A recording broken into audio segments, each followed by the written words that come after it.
Welcome everybody to Worldwide Media Source Hip Hop TV. This is your girl Christy LaShawn, and today we have with us is Justin Newman.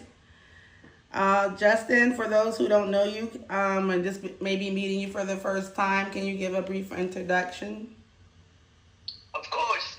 Thank you very much for you putting you on your show. Absolutely phenomenal. Christy LaShawn Stewart has been down with me for a very long time. She's been in the hip-hop scene for as long as I've been in the hip-hop scene, if not more. She's done a lot of things for me. She's done a lot of my flyers, all of my interviews. Get at her for marketing, advertising, shows, interviews. As you can see, she's wearing all my drip. It's phenomenal merch that we've got going on worldwide. Guys, I'm telling you, tap in with this lady. She does all the shows. She's even hooking up people from Buffalo. She's from, Atlanta. She's killing it. So guys, make sure you check her out. She's absolutely phenomenal. I want to introduce her first before I introduce myself, for giving me the opportunity to jump on her show. She's absolute dope. I'm all the way in Sydney, Australia, and you couldn't get a better person. Like I tell you, she's done everything for me. She's done all my flyers. I pay her straight away. She does everything. There's no delay. She won't do anything for free. She doesn't have to. So make sure that you give her, make sure you've got the loot, because she has the experience. She's got everything there. She does everything professional. Everything, including this interview today. She's done her homework. She's put the questions together.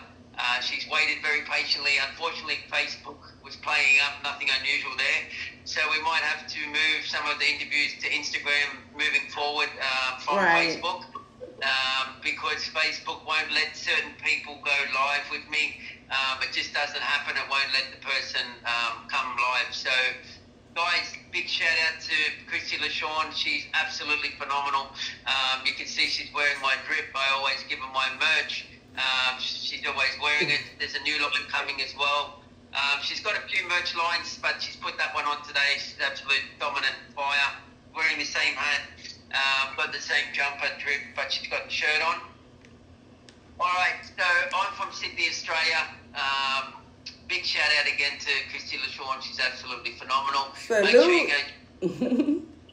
sure you check her out. She's looking fine in that merch. So if you want the merch, tap in. You'll see it all on my wall. She done all the artwork, and she put all the links together and did all my bio.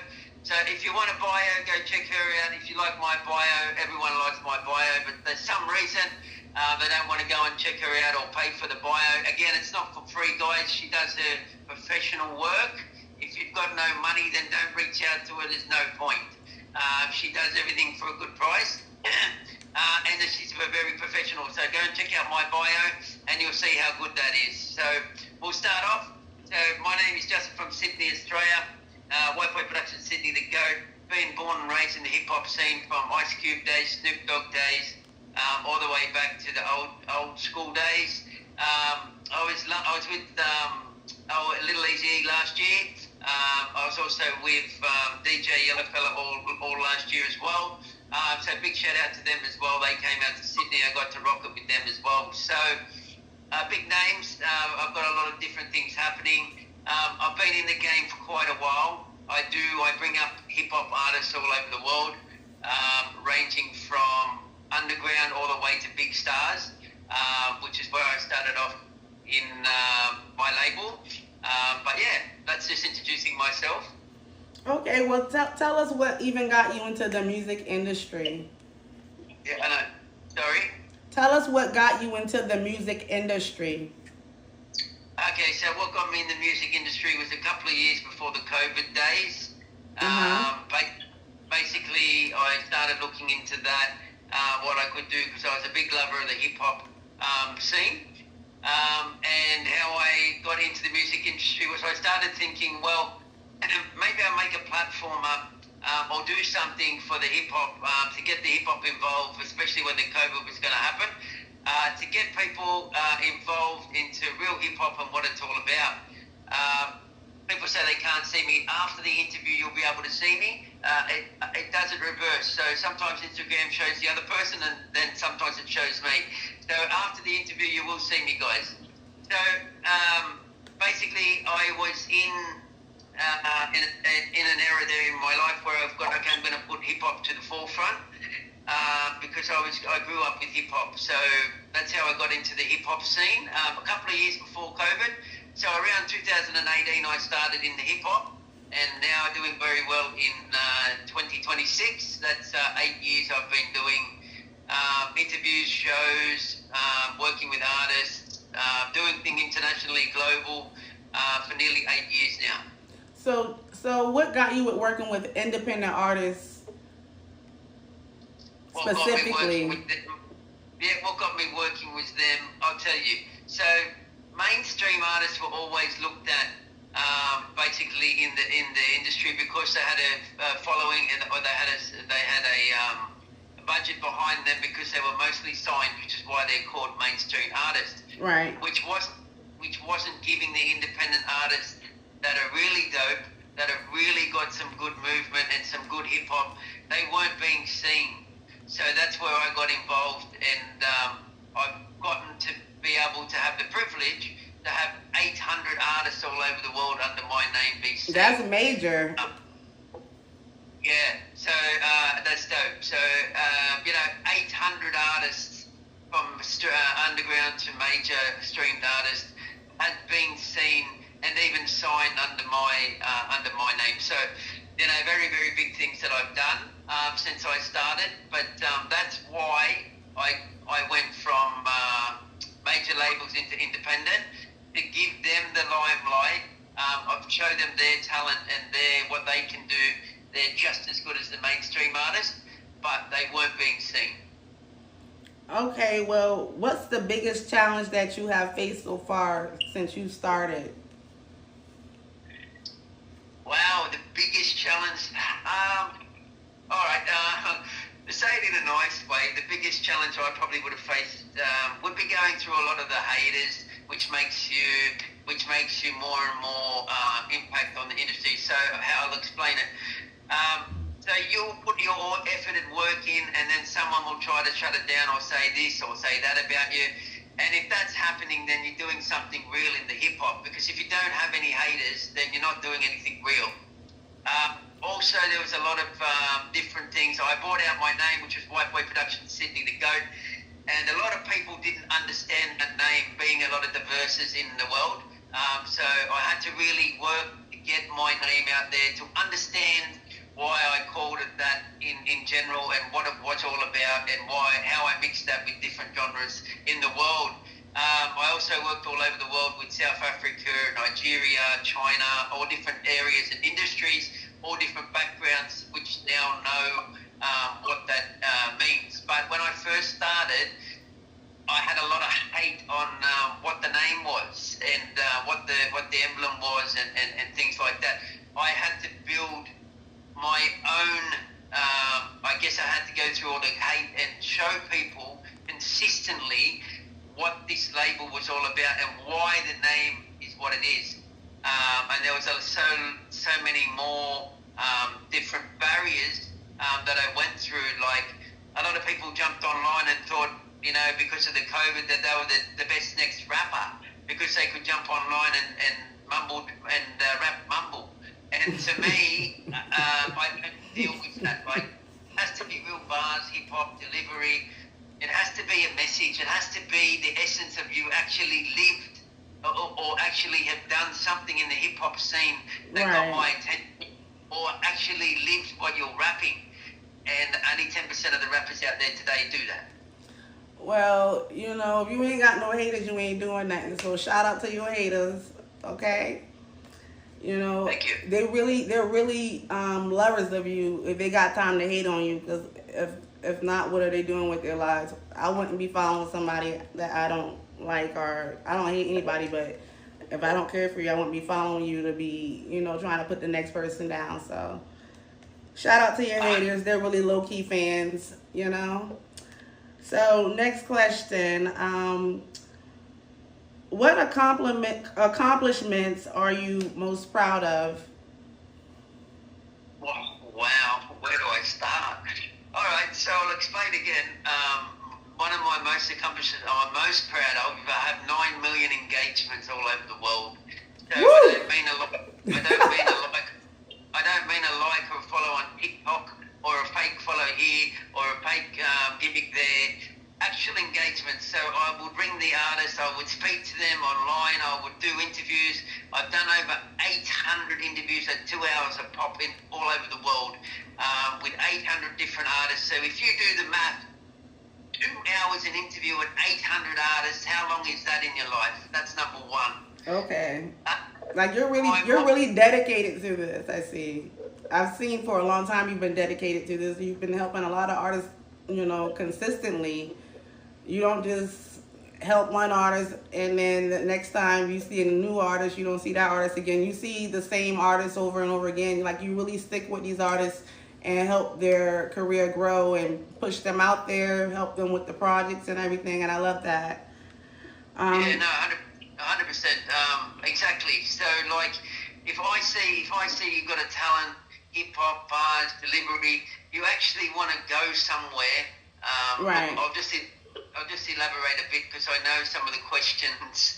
Well, can you tell us a little bit about how you actually help the artists, grow and develop? Yeah, of course. So basically, today's artists, they have no clue in what marketing is. They have no clue in how to promote themselves. They're great artists, but that's all they've got. They don't educate themselves. And if you want to be an artist, you need to make it as your own business. If you're not as hungry as making it as your own business, there's too many sharks and piranhas behind you, another 900 mumble rappers that want to come behind you, that want to do nothing in the industry, to flood the industry with rubbish. Right. You need to have, number one, a budget. Number two, you need to have a marketing appeal. And if you're going to have something like a logo or merchandise behind you, you need to constantly be understanding and let people know what that's about. Not put something out that's one here today and gone tomorrow. Right. So, like I explained, I've engaged with 9 million people in 8 years, right? That's a major accomplishment. Not a fake or like or TikTok. It's an engagement. That part. I've spoken to them. I've engaged with them. I've worked with them. What really keeps you motivated, Justin? What keeps me motivated? Yeah. What keeps me motivated is things like today. How I've shown people my success. How I've shown people how consistent I am. How I've shown people, wow, this guy's from Australia. The only guy doing it probably from Australia in the world. The amount of platform and the amount of reach that he has.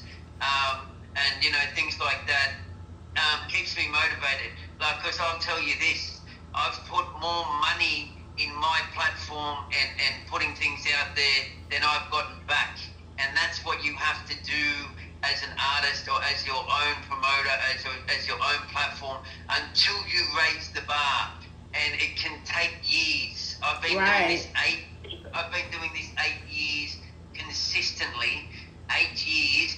And I'm still putting money in, I'm still doing things, and I'm still getting people up there to raise the bar. I've got merchandise out, like I've got shows and stuff, but I don't charge people for every single thing because you wouldn't get anywhere. You need to be 50-50 with that. So if you think you're going to blow up overnight, it's a lie. Jadakiss, Billy's, some of the main Davies, some of the big artists in America didn't blow up for 10 years. They spent their own money. They were in the streets. They had to live rough before they got signed. But they put the work in to be where they are today. Absolutely. That's why you see the Locks with Davies, Millies and all of that, because they moved their platform for so long to get where they are. They didn't just blow up overnight. And some of them put their own money and even $250,000 of their own dollars as a loan to try and get up there in the industry. They didn't just say, oh, they're going to sign them tomorrow. They didn't do that. Some of them spent thousands, hundreds of thousands of dollars on features to try and make it in the industry. You understand what I mean? you need a budget. They're not just exploding overnight, these big stars, right? Right. You have to invest. You have to invest in yourself. If they want someone else to invest in them, you have to invest in themselves first. Can you tell me like the difference that you've seen within the music industry in Australia versus the U.S.? Okay. All right. I'll tell you this. The people that are putting it out in Australia that are actually making a needle at the moment is really Dundee from Breaking Bread. They're doing a battle rap in Western Australia, in Melbourne, which is the other side of Australia, out of New South Wales, but still in Australia. Now, if you look them up, they're called Dundee and Greeley from Breaking Bread, and also an artist called Haunts from Sydney. He's a country boy that he moved to Sydney. Okay. These three artists, Dundee, Greeley, and Haunts, have really moved the needle in the Australian hip hop battle scene, and also Haunts has moved the needle for actual rap in the Sydney scene. So these three people, if you want to look into them and why I'm explaining that, they had Disaster come out from America to do a battle rap, and they did that very well, and he travelled from Australia to Melbourne. Disaster's a very big artist in America, very big battle artist. From America, he came out with, and he battled Dundee. Now, Dundee spelled D-U-N-D. He's a phenomenal Australian artist that I can honestly say has moved the needle for battle rap in Australia, and only Australia. They haven't moved to America scene yet, Okay. but they brought out Disaster from America, and they actually did very well. Really, I've got to take my hat off to Greeley, Greely, absolutely phenomenal, unbelievable. I can't speak of him highly enough. He has held the Australian hip-hop battle scene.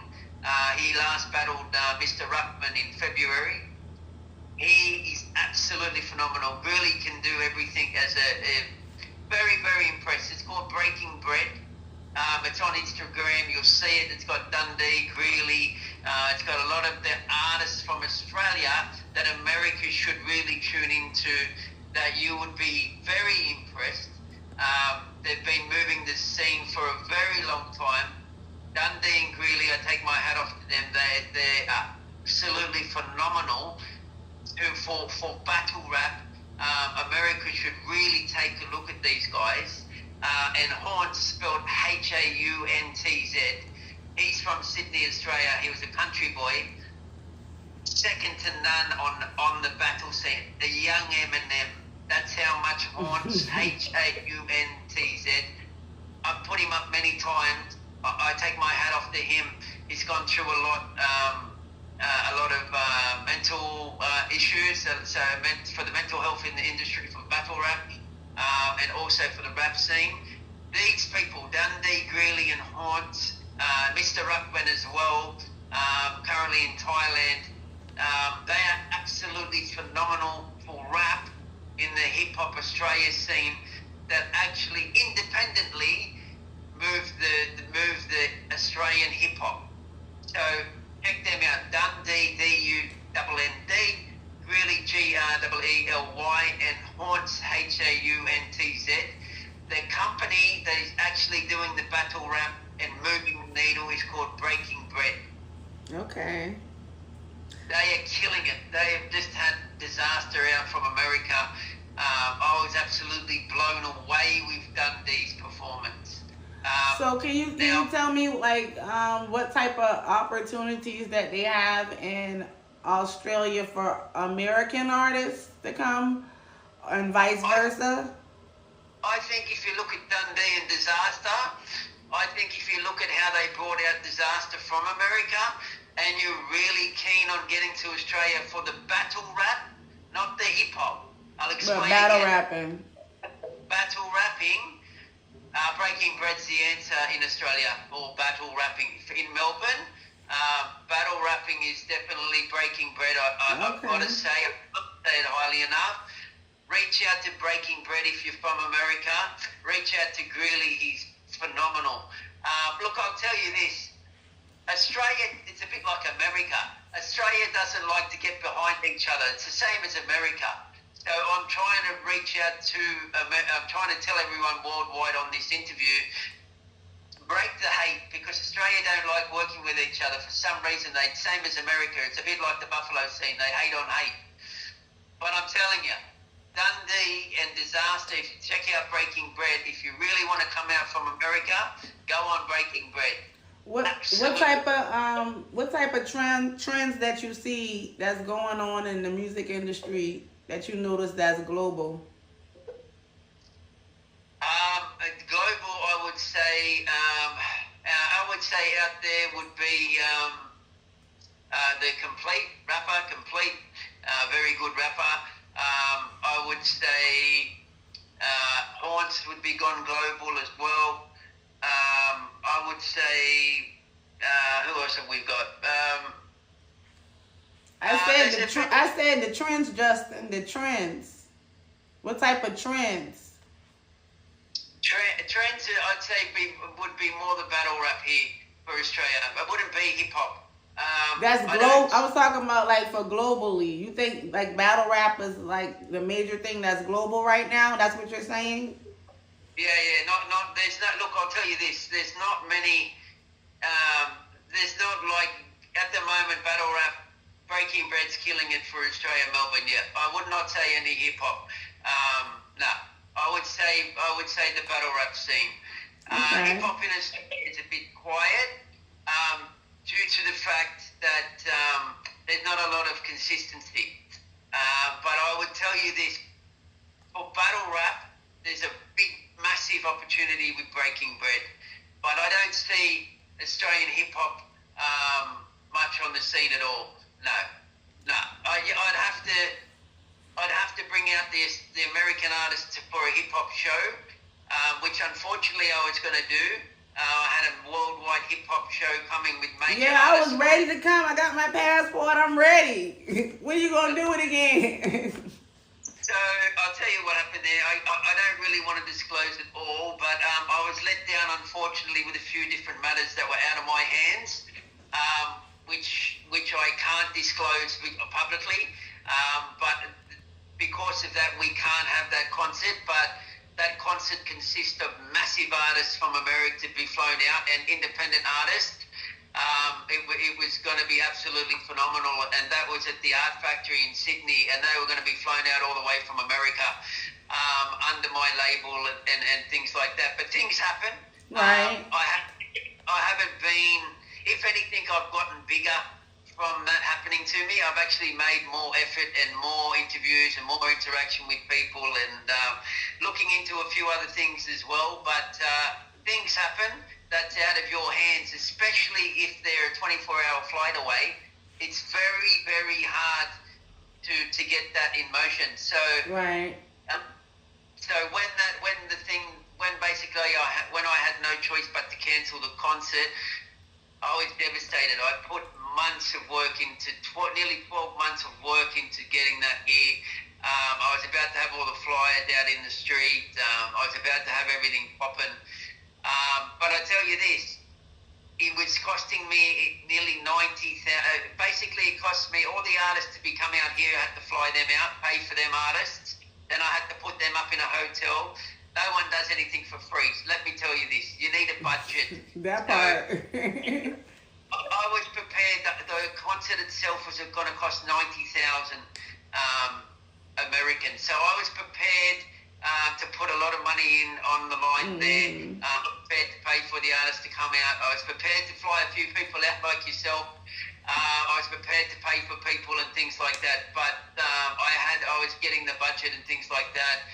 I had the advertising, I was getting sponsors, and then a lot of the main acts couldn't come, so I couldn't do the show. So you can only imagine how that was for me.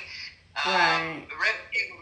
But I mean, everything happens for a reason. Like you said, you still grew, and you still have the opportunity to do it again. You know, it's always another day. Everything happens for a reason. But next time, it's gonna come even hard. You're gonna come even harder the next time.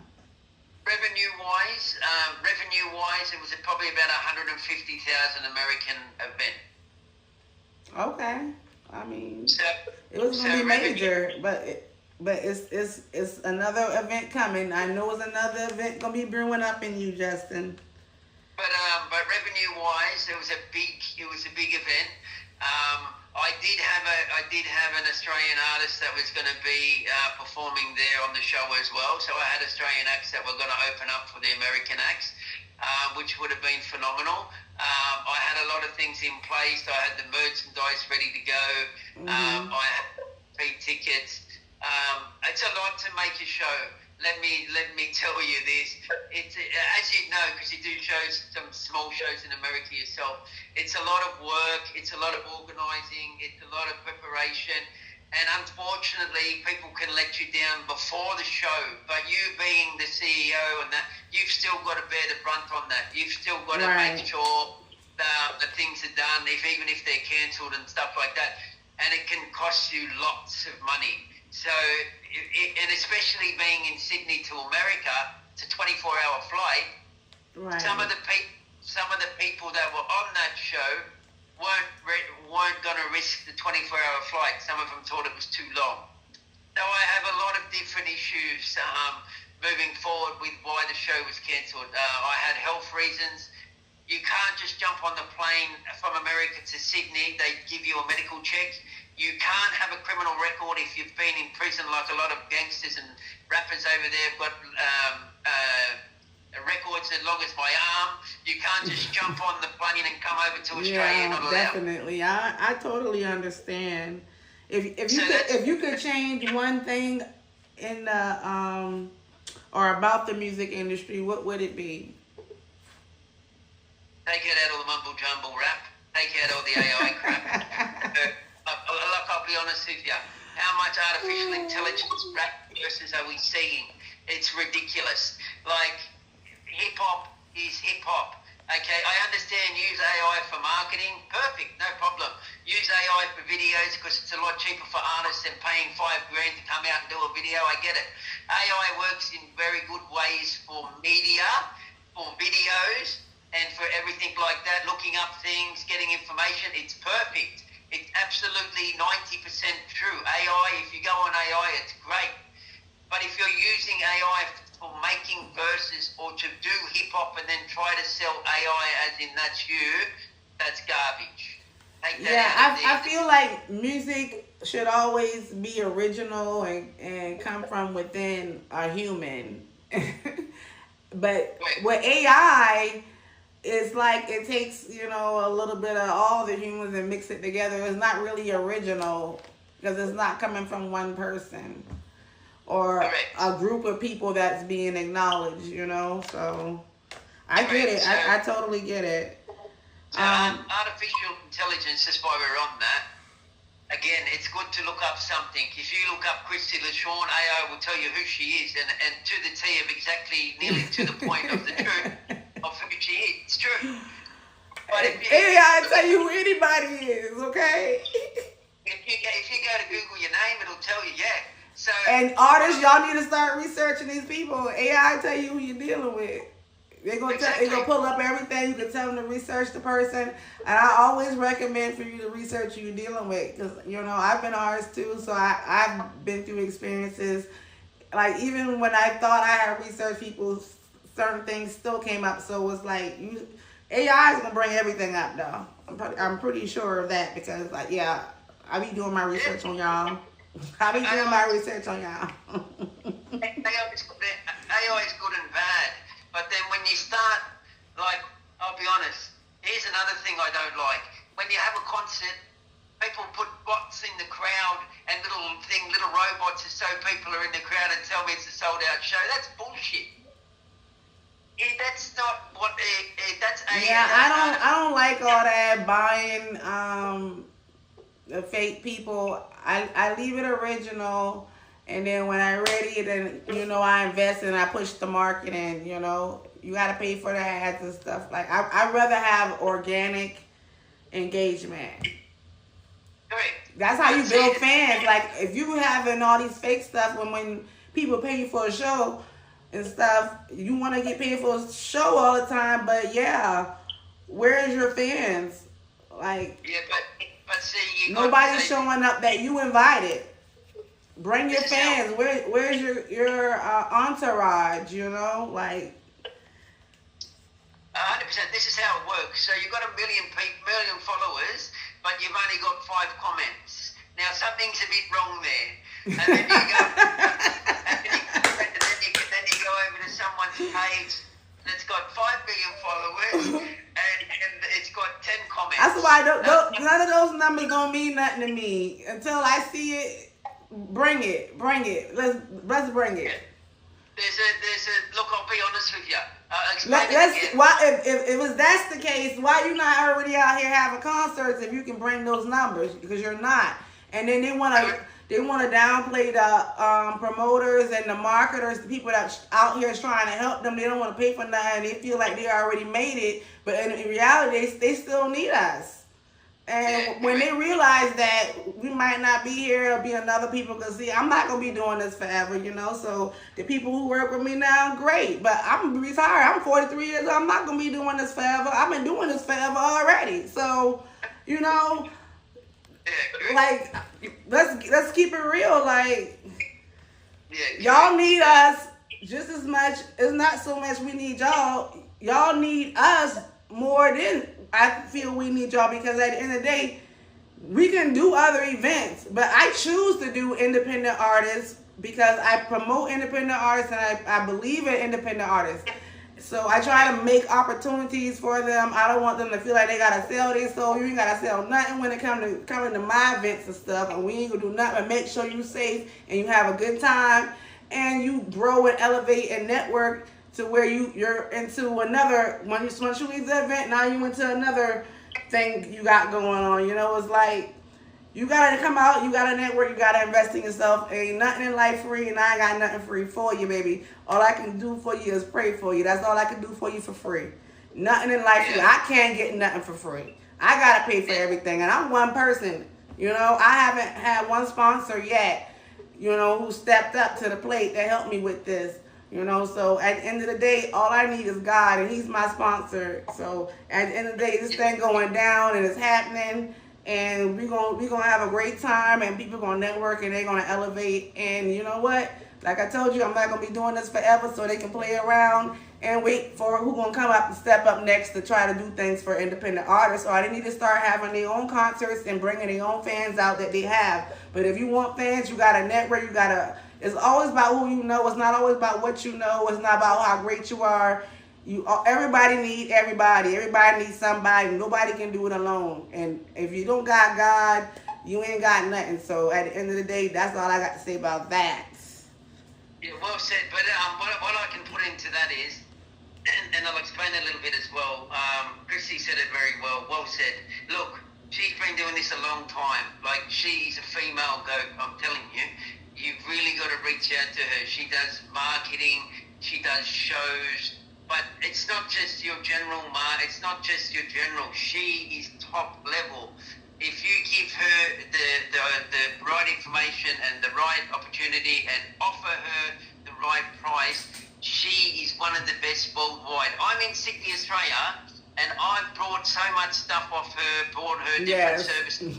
You have been a very consistent customer, and I appreciate you and the merch. Like, Justin is awesome, and he's dedicated to the independent arts just like I am. So I respect him highly, and he's somebody that you want to get an interview with. You know, like he's done this. He's done over 800 interviews. 800. I've probably done maybe 300. He's done 800 interviews alone. But people are going to understand, and this is what they don't understand, Christy, is that we put our time and our effort costs us money. That part. So exactly. So if they want to do something for free, they're not going to get in the door. They need to have a budget, and this is what I keep saying to people. People got a budget. People pay for what they want to pay, or they pay who they want to pay. But at the end of the day, they got to learn to move around. You know what I'm saying? Like, move it around. Yeah, everybody can't keep going to the same platforms all the time. Move it around. Move it around. Yeah, but what Because I'm the getting next thing gonna come next after that. what I'm getting at here is they stick in their own lane and they think that they're going to blow up overnight. That part. They think they're too good to be able to pay for this or to do that. But you need to have a budget. You need to market yourself. You need to promote yourself. You need to be consistent, and you need to do live shows. There's 5 things there, and also you need to have a budget where you water your songs. I call it water marketing. So if you don't have any marketing or water to water your plants, how does it grow? So you need to reach out to those people that do the marketing and those people that can reach your to where you want to go. You can't do it yourself as an artist. I got another question for you, Justin. So if you had one artist, dead or alive, who would you want to work with? That you haven't worked with already. Just me, that you haven't worked with already. You don't work with so many. Well, I've worked with a lot of people, so correct. I've worked with a lot of famous artists, a lot of underground artists that would blow your mind on who I've worked with. But I guess I just like I've done a song with Ritz. So as you know, Ritz is one of my favourites. CNT for life. I wear the CNT. I've got the CNT tatted on me. Ritz is one of my favourites ever. He really inspires me and drives me in a lot of different things. Ritz probably up there, but if I could work with any artist, I would say for me personally, I would say Ice Cube. I love Ice Cube. Yes, I love Ice Cube. I've always loved Ice Cube. I would say Ice Cube. Only because of what he's done in the hip hop, and when he brought out his last album, it really done numbers, and it really showed you what hip hop was. Again, it's not all mumble jumble and rubbish like a lot of the other artists are doing. So, and I like how he transitioned into the acting too. Yeah. So there's 1,000 ways to get paid, as Dirty Dave would say back in my hometown. I would say Ice Cube and Biggie Smalls would probably be my okay. Biggie Smalls, rest in peace. DMX is another one. Yes, yes. If I could sit in the room with DMX, I think I'd touch myself a bit. I really did.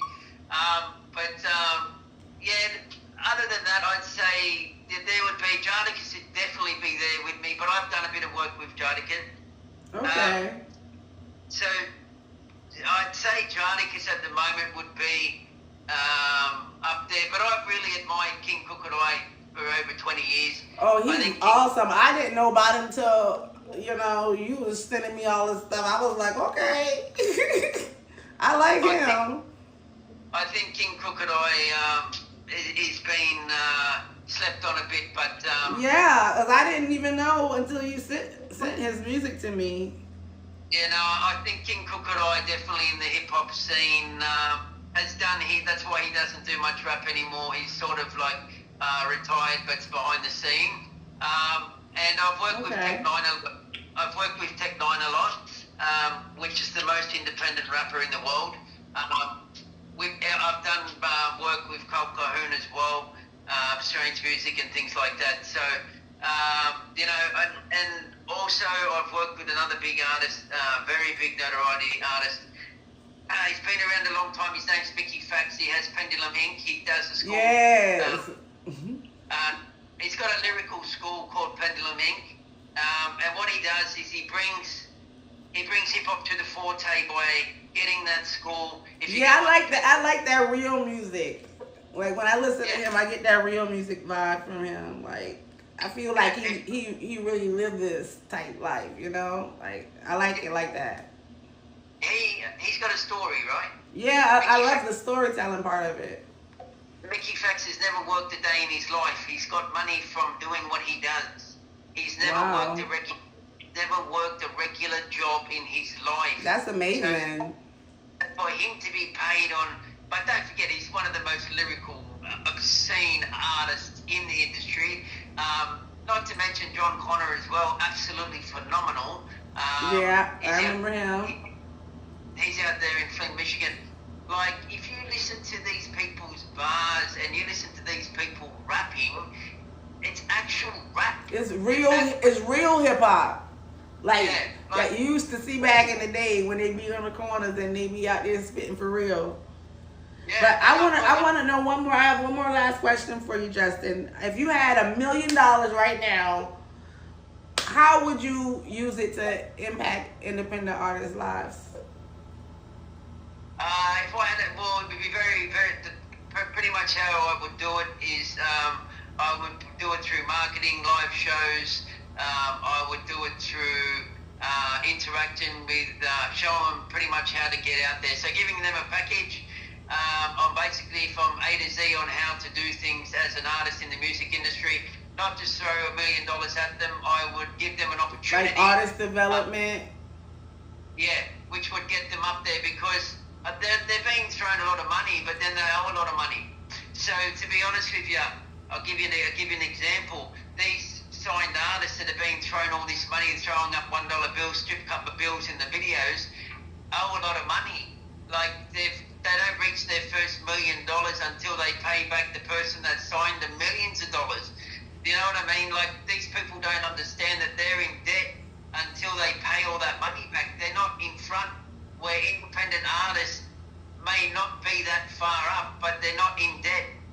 They're rising to where they want to be, and they own everything. That's the difference between a mainstream and the independent artist. So I would put the money in there, valuing those independent artists to reach the level, but not owing the millions of dollars and selling their soul that the other artists do.